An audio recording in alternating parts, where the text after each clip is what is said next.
தமிழ் சினிமாவையும் அரசியலையும் பிரிக்கவே முடியாது. ஸோ காலங்காலமா தமிழ்நாட ஆண்டுட்டு வந்தவங்க, அதாவது சிஎம்மா இருந்தவங்க சினிமா துறையில இருந்து வந்தவங்களா தான் இருந்துட்டு இருக்காங்க பெரும்பாலும்.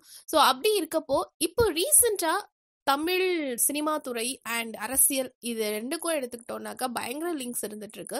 ஏன்னா குறிப்பா கமலஹாசன் அவர்கள் வந்து அரசியல் சம்பந்தமா நிறைய கருத்துக்களை தொடர்ந்து வெளியிட்டுட்டே இருக்காங்க. அது மட்டும் இல்லாம சூப்பர் ஸ்டார் ரஜினிகாந்த் அவர்கள் கூடிய சீக்கிரம் ஒரு புதிய கட்சி ஆரம்பிச்சு அரசியலுக்குள்ள வரப்போறாங்க அப்படின்ற செய்திகளும் தொடர்ந்து வந்துகிட்டே இருக்கு.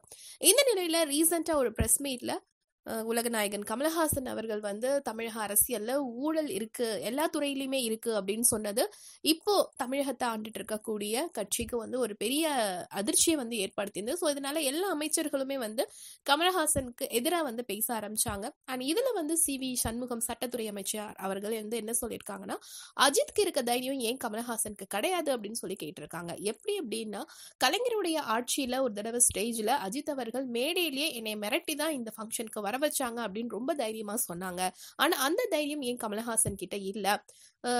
அதாவது ஊழல் இருக்கு அப்படின்னாக்கா அது ஆதாரத்தோட நிரூபிக்கட்டுமே அந்த குற்றச்சாட்டை அப்படின்னு சொல்லி கமலுக்கு வந்து தைரியம் இல்ல, அஜித்துக்கு இருக்கிற மாதிரியான தைரியம் கமலுக்கு இல்ல அப்படின்னு சொல்லி கம்பேர் பண்ணி சொல்லியிருக்காங்க.